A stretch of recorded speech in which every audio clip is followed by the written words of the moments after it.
এই পরিবর্তনের আগের মুহূর্তে আমরা একরকম ছিলাম, এক জগতে বাস করতাম, মেনে নিয়েছিলাম সবকিছু যেভাবে আছে সেভাবেই হবে। একটা বালিশ যদি 1 লক্ষ টাকা দিয়ে কিনতে হয়, আমরা 1 লক্ষ টাকা দিয়ে কিনবো, ওইভাবে নিয়ম ওইভাবে করেছি। এখন তো হঠাৎ করে পাল্টে গেছে সবকিছু। সে পরিবর্তনটুকু যে আমাদের জিম্মায় হচ্ছে, এই জিম্মাটা বদলাম। কেউ এটা নির্দেশ দিয়ে কাউকে করাতে পারবে না,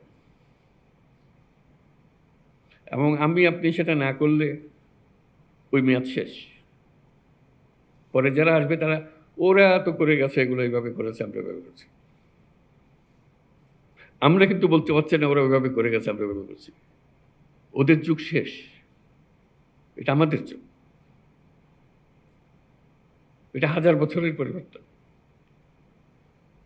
এই 1000 বছরের পরিবর্তন আমাদের হাত দিয়ে হচ্ছে, আমাদেরকে সে সুযোগ করে দিয়েছে, এই সুযোগটা নেওয়া। এই সম্মেলনে বসে সেটুকু চিন্তা করা, আমরা কি করতে পারি। স্বাস্থ্যসেবার আরেকটা বিশেষ দিক আছে আমার কাছে খুব আকর্ষণীয় মনে হয়, সেটা অন্যান্য মন্ত্রণালয়ের চাইতে। শিক্ষক বলতে পারে যে আমার ক্লাসরুম লাগবে, ছাত্র লাগবে, আমি শিক্ষকতা করবো ইত্যাদি, তার একটা কাঠামো লাগে। স্বাস্থ্যসেবার কোনো কাঠামো লাগে না। অফিসে যাচ্ছিলাম, পথে একটা মানুষ পড়ে গেছে, শ্বাস নিঃশ্বাস নিতে পারতেছে না, আমি ডাক্তার পাশ দিয়ে হেঁটে যাচ্ছি, আমাকে বলতে পারে যে না ওরে হাসপাতালে নিয়ে যান, তা নিলে হবে না। আমি ডাক্তার, আমাকে এক্ষুনি এটা করতে হবে, আমার হাতে কিছুই নেই।